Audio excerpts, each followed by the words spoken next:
Vous êtes dans la Newsroom. Bonjour, c'est Alexandra Turca, vous écoutez Newsroom, le podcast des invités de la rédaction d'Ouest France. Aujourd'hui, nous avons le plaisir de recevoir Rhys, le directeur de Charlie Hebdo. Les 10 ans de l'attentat contre le journal satirique le 7 janvier 2015 approchent et la maison d'édition Les Échappés, celle de Charlie Hebdo, publie un livre-hommage qui est rendu aux membres de la rédaction qui ont été assassinés ce jour-là. Il s'appelle « Charlie Liberté, le journal de leur vie ». Il sera en vente le 5 décembre. Le jour de cet attentat, je le rappelle, 12 personnes ont été tuées, dont 8 de la rédaction de Charlie, 11 ont été blessées, dont 4 grièvement, dont vous, Rhys.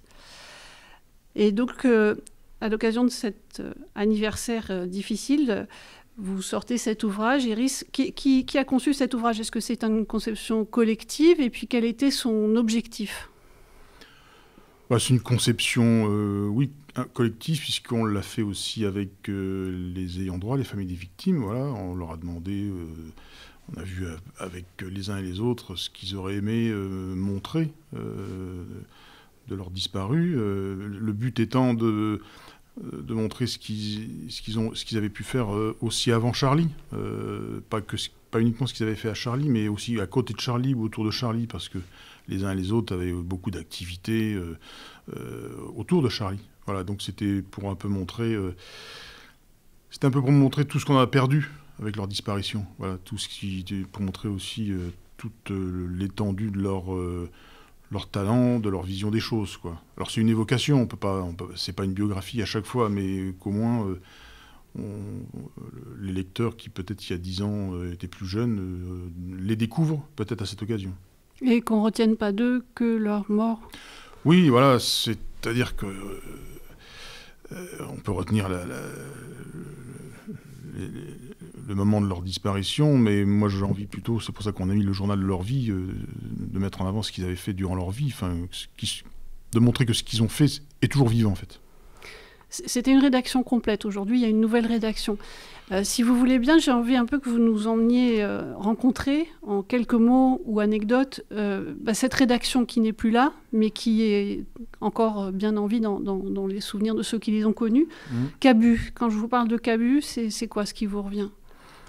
Pour moi, c'est le rire. Quand Cabu arrivait dans la rédac, je savais qu'on allait bien se marrer. Enfin, le premier plaisir avec Cabu, c'est de parler de choses qui nous faisaient marrer, de l'actualité. Donc Cabu avait le rire facile et c'était le premier plaisir, c'était déjà de plaisanter de choses diverses et d'autres, avant même de parler du journal. Voilà.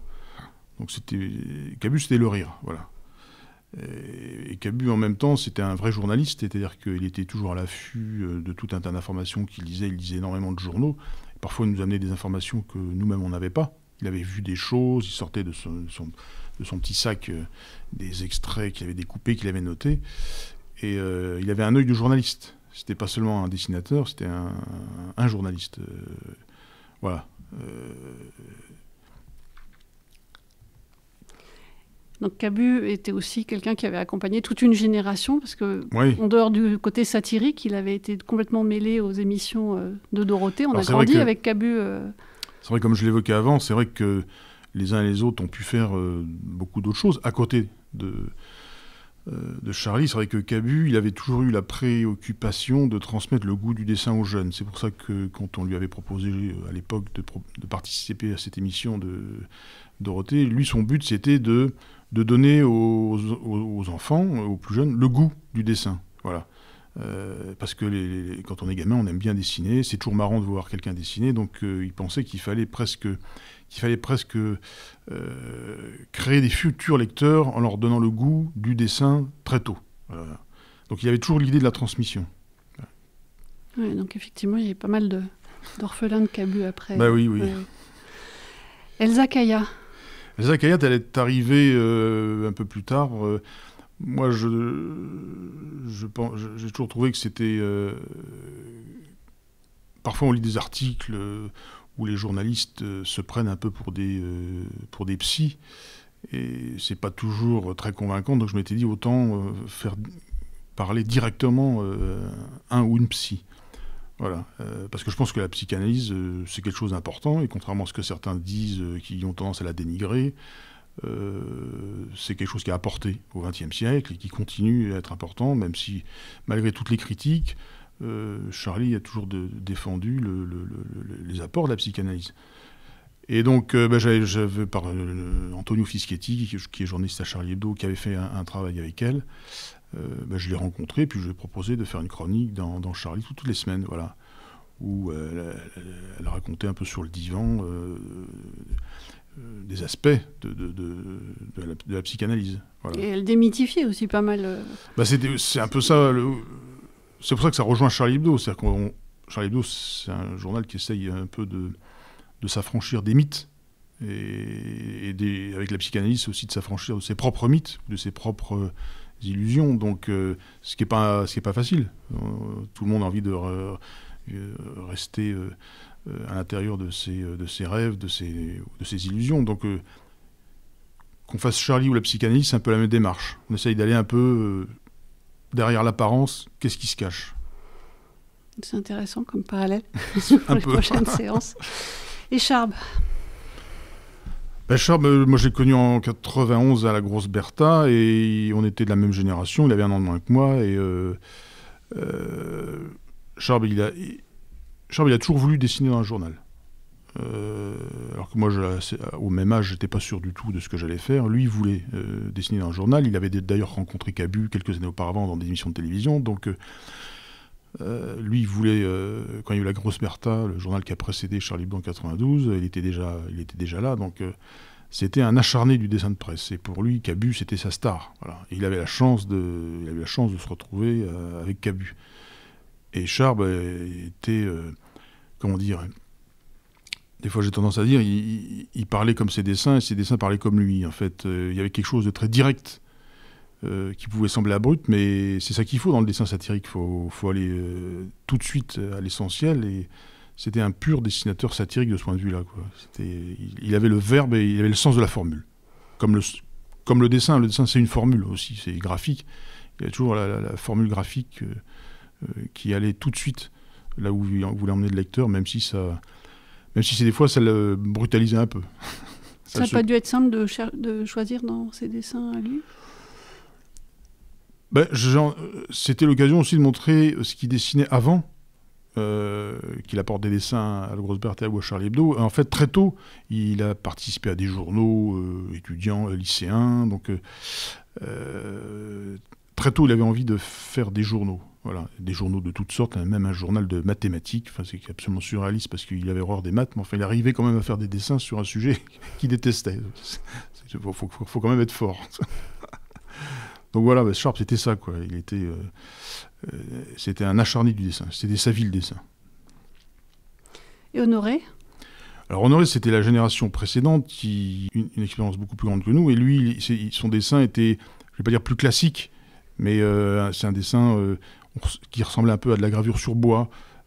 Mais son parcours était intéressant parce qu'il avait connu l'époque où dans les journaux, il y avait des illustrations. On faisait appel à des illustrateurs, où il y avait des directeurs artistiques qui commandaient des illustrations, et lui, il faisait partie de ces dessinateurs qui faisaient des illustrations. C'est pas forcément des dessins satiriques, mais voilà. Et donc c'était un peu une autre tradition. Mais il avait rejoint la Grosse Bertha en 91, et c'est là qu'on a fait sa connaissance, et qu'on a fait tout ce chemin ensemble. Oui, il y avait plein de générations qui se retrouvaient, des bébés Cabu, des plus vieux que Cabu. C'était ça qui était bien à Charlie Hebdo, c'est qu'il y avait toutes les générations, et en fait, on s'en rendait pas compte, en fait. Il n'y avait pas de clivage d'âge, en fait. Quels que soient les âges des uns et des autres, ou quelles que soient les origines professionnelles ou les parcours très différents des uns et des autres, finalement, ça faisait une équipe unie. Parce qu'on était réunis par les mêmes envies, les mêmes idées, le même humour. Et il n'y avait pas de frontière entre les âges, ni entre les origines des uns et des autres. Oui, et ce que j'ai vu dans pas mal de récits, c'est que c'était quand même beaucoup de rire oui, conférences de rédaction. Comme je le disais avec Cabu, dès qu'on peut rire, on saute sur l'occasion. Voilà. Même si l'actu n'est pas toujours très drôle, il y a toujours une bonne raison de dire quelque chose qui nous fait quand même bien marrer. Enfin, on se retrouve pour ça aussi. Oui, il y avait même un professeur d'économie, Bernard Maris. Alors Bernard Marie, c'est Philippe Val qui disait au début des années 90, je crois que c'était la grosse bataille, il faut qu'on parle d'économie. Parce que c'est vrai que l'économie prenait de plus en plus de place avec la mondialisation. Et c'est vrai qu'au début, déjà l'économie, c'est pas toujours facile à comprendre, mais c'était parfois un peu obscur. Et donc l'idée, c'était d'avoir quelqu'un qui parle d'une manière très pédagogique de choses apparemment compliquées. C'est pour ça que la première rubrique qu'il avait faite, qu'on lui avait proposée, que Val lui avait proposé à la Grosse Bertha, c'était... il avait fait le parallèle avec le personnage dans Spirou, il y avait Oncle... Je me souviens plus... Il y avait Fantasio. Non, il y avait les belles histoires de l'oncle Paul. Ah oui. Voilà, c'est ça. Et donc, c'est Val qui lui avait proposé, ou lui, je ne me souviens plus. Oncle Bernard, voilà. Ils avaient inventé. Oncle Bernard nous raconte, un peu comme autrefois dans Spirou, l'oncle Paul nous racontait des histoires. Donc, Val lui avait dit il faut que tu crées un personnage pour te libérer de ton personnage de prof d'université. Parce qu'au début, il avait tendance à parler comme un prof d'université. Voilà. Il lui avait dit parle à des gens qui n'y connaissent rien. Voilà. Et ça l'a décoincé. Et c'est là aussi qu'on voit que l'écriture à Charlie, c'est important. C'est qu'il a adopté un style beaucoup plus libre et qui était finalement beaucoup plus facile à comprendre pour le lecteur. Voilà. Et donc pendant des années, c'est ce qu'il a essayé de faire, de rendre compréhensibles des choses souvent incompréhensibles en économie. Oui, il est devenu un très bon prof. Mais c'était un bon prof parce que c'était un bon pédagogue. Oui. Voilà.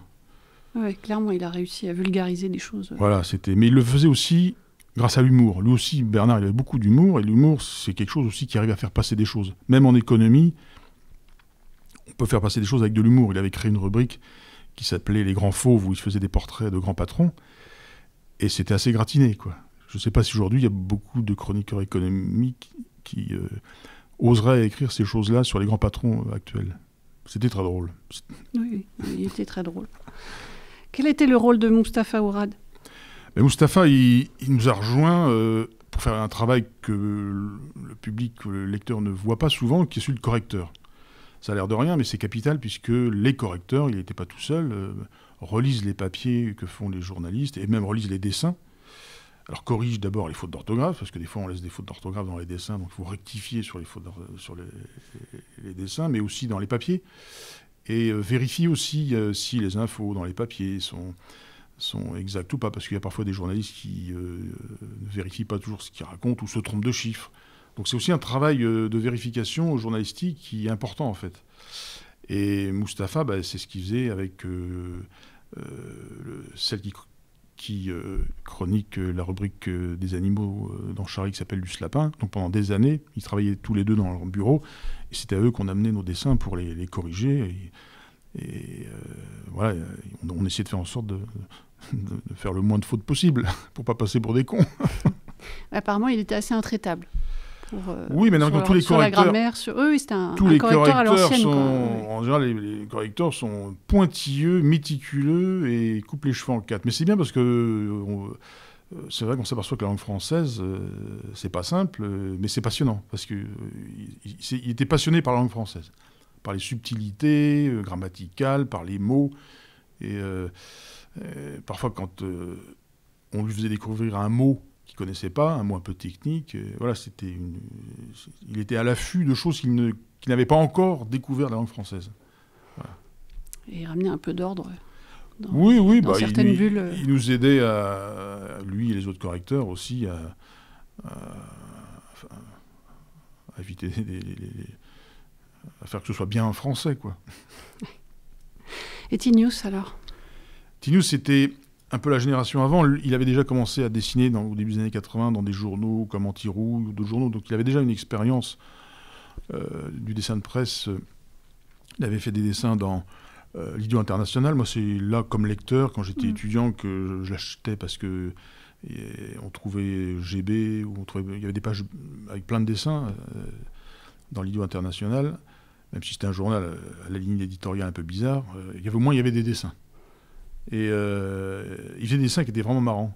et que moi j'aimais beaucoup. Je ne le connaissais pas, Tinous, à l'époque, je voyais. Mais c'est vrai qu'il avait un ton sarcastique, puis surtout, il avait un trait qui était très élégant, en fait. Il avait vraiment une grâce dans son trait qui était vraiment admirable. Et puis Tinous, il était drôle, comme tout le monde, en fait. Voilà, Tinous aussi, voilà. Quand on pense à Tinous, on pense à son rire, voilà, qui est inimitable. Et puis, Wolinski. Wolinski, c'était la génération de Cabu. Ouais. Alors, il venait de temps en temps au journal, il amenait sa bande, toutes les semaines, il y avait une bande qu'il rendait. C'était souvent ce fameux duo qu'il avait créé au début des années 70, qui s'appelait Monsieur. C'était deux personnages qui dialoguent, mais c'est des dialogues de sourds. Il n'y en a aucun qui écoute ce que dit l'autre, ils se parlent sans vraiment répondre à ce que disait l'autre. Et c'est assez drôle parce que c'est finalement un peu... c'est peut-être un peu Wolinski qui s'exprime, et c'est un peu les contradictions de Wolinski qu'il mettait dans la bouche de ces deux personnages. Parce que quand on dessine, on se dévoile un peu. On se dévoile toujours un peu. Et Wolinski, dans ses dessins, il se dévoilait. C'est ça qui était bien, en fait. Il y avait quelque chose de vraiment artistique. C'est-à-dire que il se protégeait pas. Il osait vraiment se mettre à nu ce qu'il pensait, même si ça pouvait choquer. Mais c'était... du coup, ça faisait réfléchir, en fait. Ces dialogues étaient d'abord drôles et faisaient réfléchir. Et puis il y a Simon Fieschi, qui est mort beaucoup plus récemment, Alors, Simon, qui avait été très grièvement blessé. Simon Fieschi est arrivé au journal dans les années 2012 ou 2013 parce qu'on avait besoin d'un webmaster. Voilà. Charlie Hebdo, de manière laborieuse, s'est mis au numérique. Et bon, c'est bien joli, mais il faut quelqu'un pour s'en occuper. C'est vrai qu'on n'était pas très outillés. Et c'est vrai que la culture des uns et des autres, c'était pas une culture numérique. C'est vrai que nous, on pensait papier, on fait des dessins sur du papier. Et c'est vrai que, comme on dit, la transition numérique, ça a été pas évident, Charlie Hebdo. Et donc, Simon s'est retrouvé avec la lourde charge sur ses épaules d'assurer du mieux qu'il pouvait, avec le peu de moyens qu'on lui donnait, de faire en sorte que Charlie Hebdo a un site. Ce qu'il a fait du mieux qu'il a pu. Et malheureusement, le 7 janvier, il a été grièvement blessé. Il est resté, je crois, une semaine dans le coma. Et quand il s'est réveillé, il était paralysé. Et on a cru qu'il allait rester paralysé toute sa vie. Et c'était en fait terrifiant, en fait.